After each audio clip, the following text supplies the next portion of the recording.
Hoje é quarta-feira, quinta-feira, dia 6 de junho de 2019. Claro, tô aqui no Cocatec, seu podcast mais que sobre tecnologia. E no episódio de hoje, Apple Network 80%, shampoo caixista e muito mais.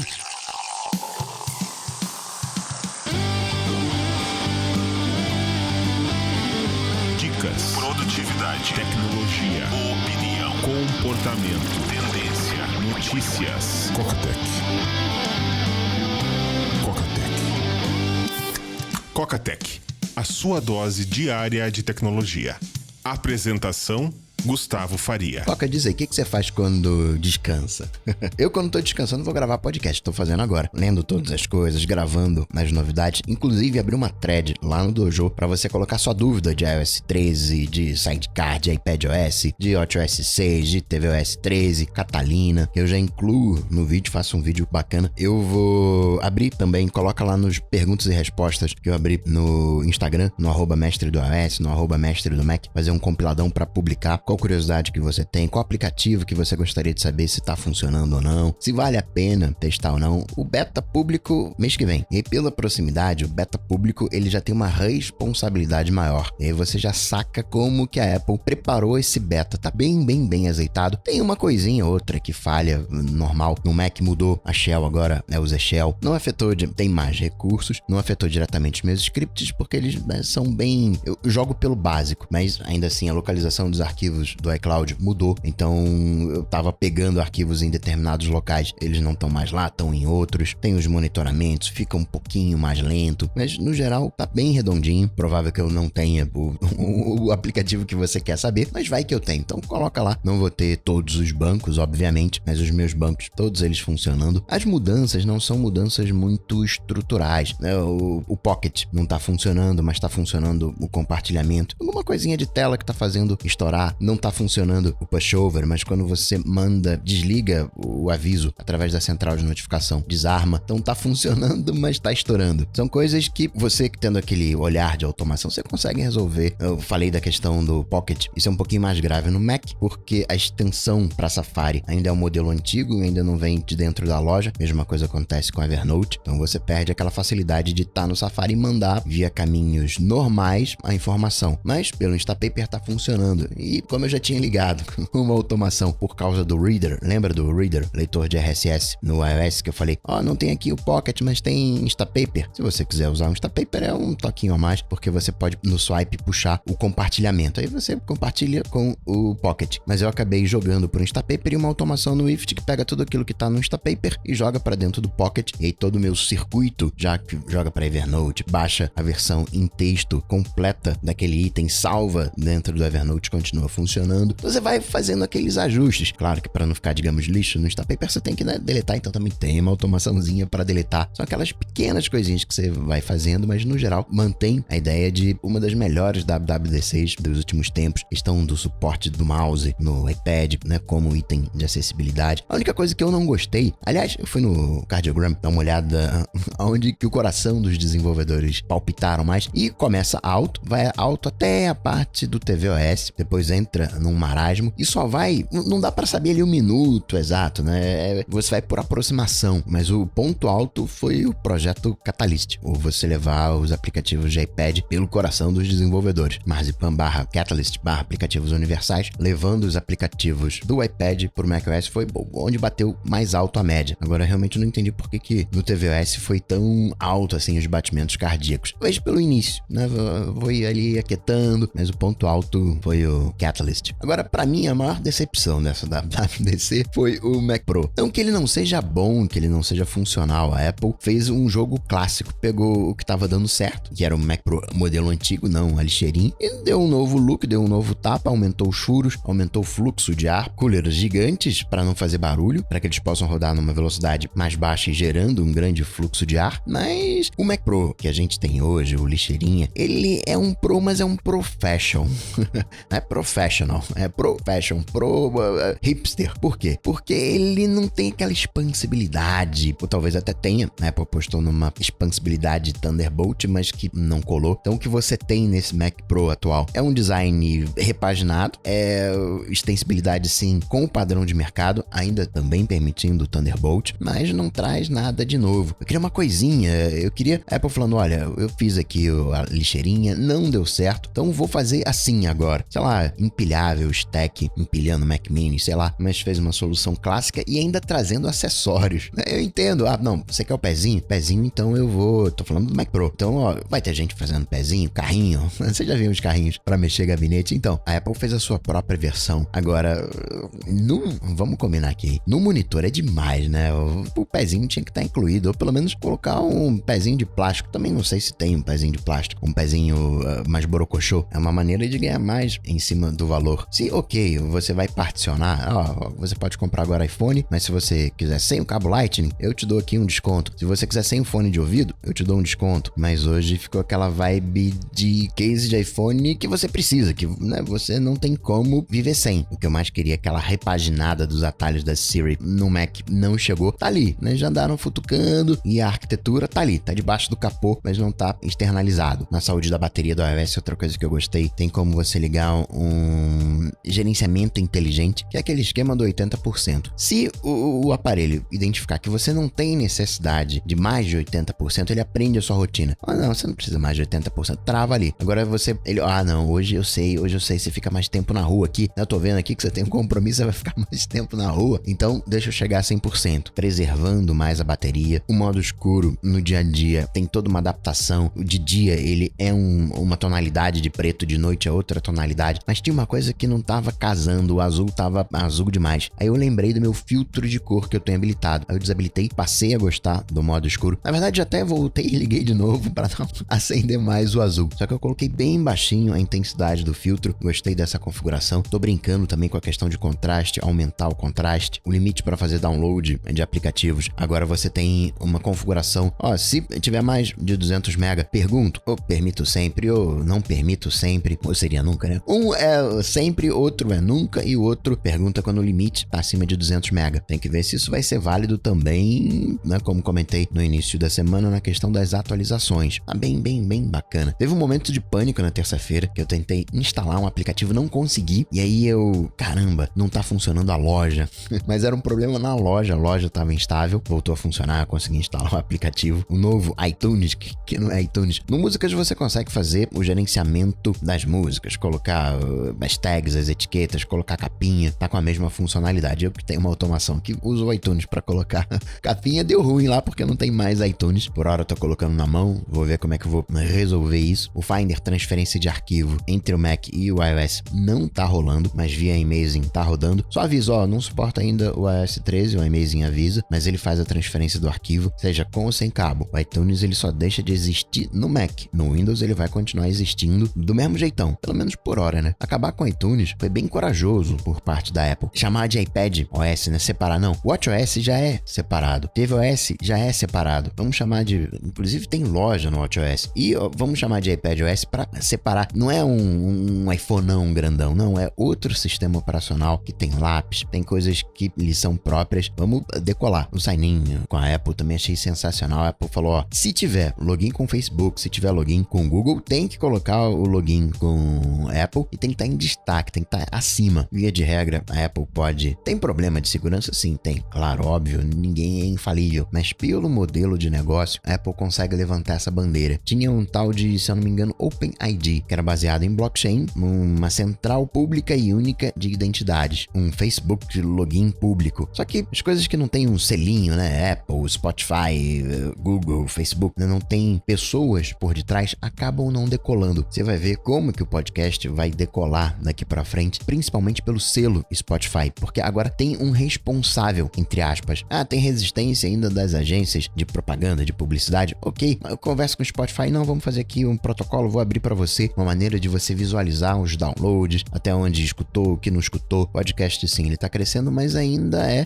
Na China, a Apple teve que travar agora tem censura de podcast, né? Pra você ver como é que tá importante. Tem censura de podcast agora na China. Tava meio à parte, né? Mas agora entrou também no bojo. bacana a Apple tá levantando essa bandeira, ela tem essa moral hoje, ela tá fazendo uma coleta da geolocalização de todos os dispositivos Apple ao seu redor. Seu dispositivo vai coletar e vai mandar para Apple, mas isso vai estar com uma criptografia que só você que é dono do dispositivo consegue pegar. Então, você perdeu o seu dispositivo. Você diz, perdi meu dispositivo. Vai a tua chave e essa chave é vasculhada dentro do banco de dados. Sim, eu sei onde é que tá esse dispositivo, te avisa. É aquele esquema de funcionar mesmo se não tiver conexão com a internet, porque pega a internet dos dispositivos ao redor. Tudo criptografado, não tem problema nenhum. Entra aí também até o dispositivo que já acharam referências, que seria a etiquetinha da Apple para localizar outros objetos, usar essa rede para localizar outros objetos, e aí você entende por que a Apple falou tanto, rastreamento de Wi-Fi, rastreamento de Bluetooth, não vai rolar, os aplicativos não podem fazer. Na questão do MDM, na API de gerenciamento que os aplicativos estavam usando para fazer um super tempo de tela, a Apple falou, tá bom, pode usar, mas nada de vender dados para terceiros. Parece meio que a Apple, eu não fiz uma API, né? Vocês vão chiar porque eu não fiz uma API, tem processo aí de antitrust, então vou fazer o seguinte, vou relaxar aqui essa questão, depois a gente vê o que faz. Por outro lado, nos aplicativos infantis, apertando os parafusos, falou, não pode ter software de publicidade, software de análise, preservando a categoria infantil. Nessa questão de loja, no Google você tem lojas de terceiros, mas o Google marca como inseguro aquilo que não foi instalado através do Google Play. Então acaba sendo aquela história do tem, mas não tem. iToys, que é coisa de um ano atrás, tinha 220 milhões de usuários, agora tá com 56. Enfim, de WWDC é isso, né? Tem coisas que a Apple anuncia num ano, mas os desenvolvedores, né, aplicativos de terceiros, ninguém faz nada, vai correndo frouxo. Questão do HomeKit que eu comentei, né, que há um ano já para os controles remotos universais e até agora nada. O acesso ao CarPlay de aplicativos de mapas já estava liberado, tanto é que a gente tem o Waze, que aliás não tá funcionando no CarPlay atual, a tela fica preta, fica só funcionando no iPhone, o áudio sai de boa, os avisos, os alertas, isso sai no sistema do carro, mas a imagem, a tela em si não vai. Agora, uma coisa que eu notei, parece que tem duas Siris agora, tem duas vozes, tem a voz do iPhone, que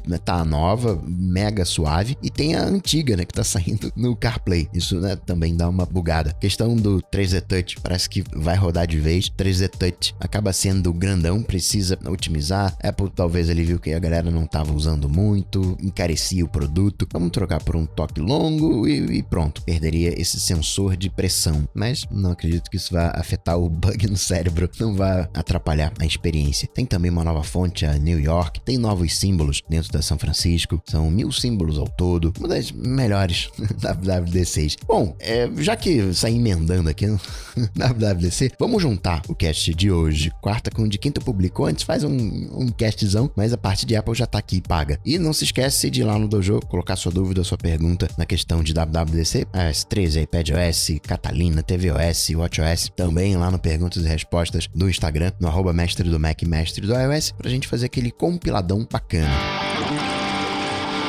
Notícias. Coca Tech.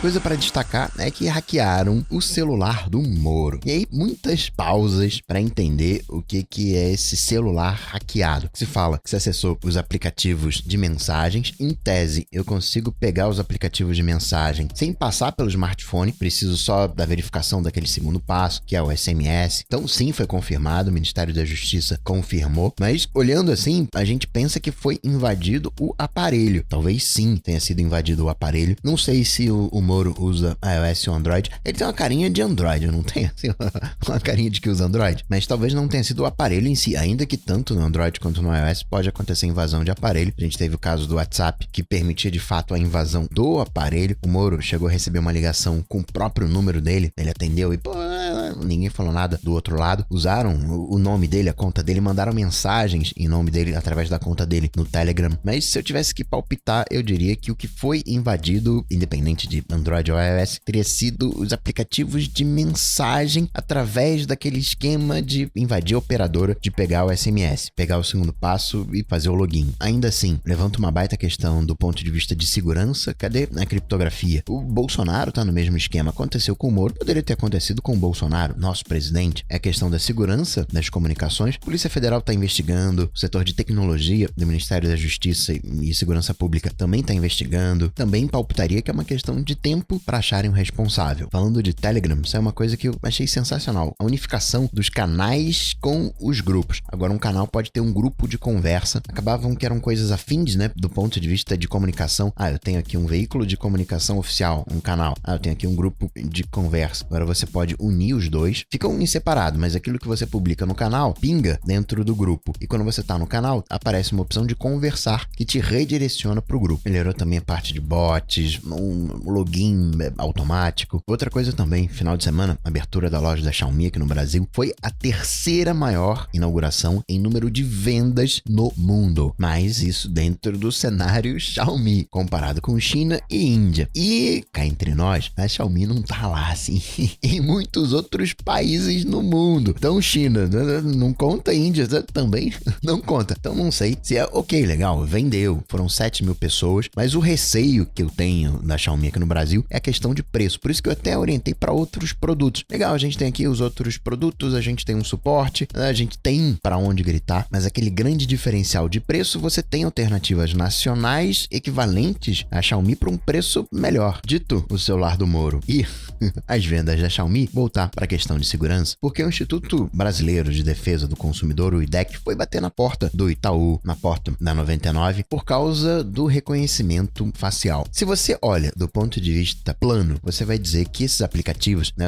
é uma simples foto que você está tirando. Que diferença faz uma foto no arquivo do serviço, tá lá impressa, e uma foto que você tirou, que está no banco de dados da empresa digitalizado? A diferença é simplesmente a tecnologia, porque você tirando essa foto, fazendo o reconhecimento facial, cruzo com a informação que tá lá no Denatran, peraí, essa pessoa é essa pessoa mesma, e tá batendo a foto, tá casando, não é um processo de verificação que antes era manual, não tinha escala, não tinha muito como vazar, tava impresso ali no arquivo. Quando você traz, vou simplificar aqui, o carimbo da internet, quando você coloca essa tecnologia junto, e aí eu falo de internet, mas é a IA junto ao reconhecimento facial, é o dado que você tem que preservar, entra na Lei Geral de Proteção de Dados, que foi o que fez o Instituto de Defesa do Consumidor. Avisa pro consumidor que você tá pegando esse dado, o que você tá fazendo com ele, para onde vai. As empresas em si estão querendo validar, reduzir as fraudes através do reconhecimento facial. Se você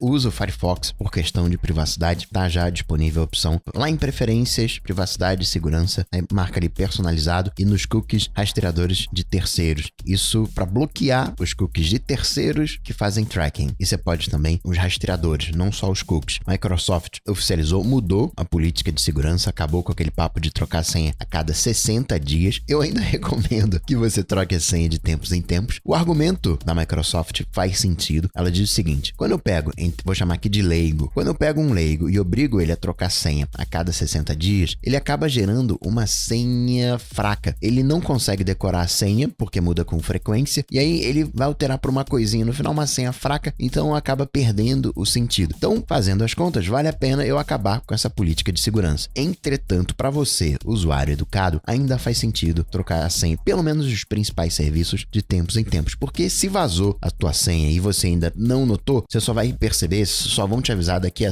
2 anos, se você trocar, e é um serviço principal, se você trocar a tua senha, digamos, daqui 3 meses, você cortou o acesso. E quando eu digo que você é um usuário educado, significa que você usa realmente uma senha forte, que você tem um gerenciador de senhas. Então, pro leigo, pro usuário em geral, gera uma senha forte e usa ok. Mas pro usuário educado, vale a pena sim ainda trocar de tempos em tempos. E Coca, seu Julian Assange, ele tá com processo na questão lá dos documentos da Chelsea, mas não tá levando processo por ter vazado aquelas ferramentas da CIA. Então, parece ser mais uma política do que qualquer coisa. Se adiciona isso no processo, você aumenta o prazo pro Reino Unido responder a situação do Assange. Então, parece que foi uma jogada, vamos segurar aqui, deixa do jeito que tá, que aí eu não mexo no prazo. Acelera, de alguma maneira, o processo. Mas se, partindo do princípio que ele ajudou na questão do vazamento dos documentos do exército do Trump, então, também ajudou no vazamento das ferramentas da agência de inteligência. E para finalizar essa seara, em questão de malware, descobriram um que trocava os resultados. Você fazia uma pesquisa no Google, mas o que você via eram os resultados do Bing. Parece um contrassenso hackear o Google para mostrar o Bing, mas a questão são os anúncios, porque aí, né, é o anúncio do Bing, não é anúncio do Google. É uma maneira de você aumentar consideravelmente os hits do Bing, né, usando já a arquitetura que você tem hoje, a infraestrutura que você tem hoje, esse tráfego que faz busca no Google. Falando de Google, o algoritmo do YouTube, não vou dizer que ele deu uma garoteada, errou, mas é aquilo. Ele identificou um comportamento, você estava assistindo um vídeo, digamos, adulto, ele te sugeria vídeos envolvendo crianças. É completamente errado, mas o algoritmo fez isso por quê? Porque aprendeu que tinha seres humanos com esse comportamento. Pega super mal, óbvio, mas tecnologia a gente conserta, que foi o que o Google fez. Agora, erra o YouTube. Teve uma treta envolvendo homofobia, xenofobia, voltado para uma pessoa em específico. Seria um discurso de ódio, mas um discurso de ódio focando uma pessoa. Num primeiro momento, o YouTube falou, não, isso aí não viola as minhas regras. Sim, é um conteúdo ofensivo, mas tem a liberdade de expressão. O Google deixou passar. Aí um dia depois, viu que isso pegou mal e desmonetizou o canal. Só desmonetizou. Não baniu da plataforma, falou, vou tirar aqui a graninha e não precisa remover a linguagem ofensiva, não. Minha treta contigo, cara, é porque você tem uma camisa aí que é homofóbica, remove essa camisa homofóbica e aí eu libero a monetização. YouTube é cheio de dedos. Crianças não vão mais poder iniciar transmissões ao vivo. Muito bem-vindo. Aqui no Brasil, chegou o Tab S5e e o Tab A da Samsung Tablets. Pintou uns prints do ArcOS, o sistema operacional da Huawei, que é Android. Existe uma junção de empresas, Android Green Alliance, que é para estabelecer alguns padrões, meio que unificar os aplicativos chineses. Aparece nos prints. Então, vai seguir essa linha. Vai ser baseado no Android. Logo, portanto, você teria acesso a toda a base de aplicativos Android. O Smart Compose do Gmail está chegando no iOS e Android para os usuários G Suite. A Microsoft lançou uma linha de produtos de higiene baseadas no Xbox, uma linha de produtos que captura a essência do Xbox com limão, patchouli, menta e várias notas. Tem desodorante, sabonete, em gel, Xbox Links. Tem que testar, né? É que nem Uber, o aplicativo Uber. Agora você tem dentro dele como pedir Uber Eats. É um teste, mas são testes afins. Produto de perfumaria, higiene, é mais marketing do que qualquer outra coisa. Agora, falando de tecnologia, o Skype liberou no iOS e no Android, para todo mundo, agora é público, o compartilhamento de tela. Quer dar aquela moral lá na tua família, né? Se você é o garoto da internet, ajuda a galera no iOS e no Android, dá aquela ajuda no smartphone. Agora você pode contar com o Skype. De redes sociais, Tinder, agora em tempos de paradas de orgulho LGBTQ, tá colocando 9 opções de orientação e quais delas devem aparecer na sua lista de matches. Tinder que agora tem que ter servidores, os dados dos russos têm que estar armazenados na Rússia. Eles estavam de fora, mas entraram na lista agora final de maio. No Instagram, porque o lance é anunciar, fazer grana pro Zuck. As marcas vão conseguir impulsionar, vão promover posts dos seus influenciadores. Você só pode impulsionar os seus próprios posts. Agora a marca que estiver fazendo aquela parceria paga vai poder impulsionar esse post. Quem vai testar o feed, a timeline vertical, como tem no Instagram, no Facebook, é a Netflix. Em vez de ser aquela rolagem lateral, vai ser rolagem vertical. Eu acho uma ideia de zebra. Eu acho que essa ideia não vai colar, mas tem que testar. Não é uma ideia de categoria produto de perfumaria, mas talvez colhe. Pela proximidade que a gente tem com esse formato vertical de timeline, seria só pro em breve. Então, acaba sendo uma espécie de timeline, né, de coisas que estão por vir. E tem um plano agora na TIM que vem... Você tem assinatura, você tem direito. Custa caro pra caramba também o plano. Você até tem atendimento... Você não fala com um robô. Quando você tiver problema, você fala com uma pessoa. Quase como se fosse um gerente de banco, né? Um gerente de conta de celular. A Brand Finance fez a sua listagem das marcas mais valiosas. Amazon, top 1, já era. Apple em segundo, Google em terceiro, também eram essas as posições. Só que a Microsoft ganhou, foi pra quarto. Como o Nadella tá fazendo um excelente trabalho. Depois vem Samsung, AT&T, Facebook em sétimo. Em oitavo, o Banco Industrial e Comercial da China, um banco chinês. Verizon em nono e outro banco, o China Construction Bank, em décimo. Olha os chineses chegando. Amazon fez a sua conferência.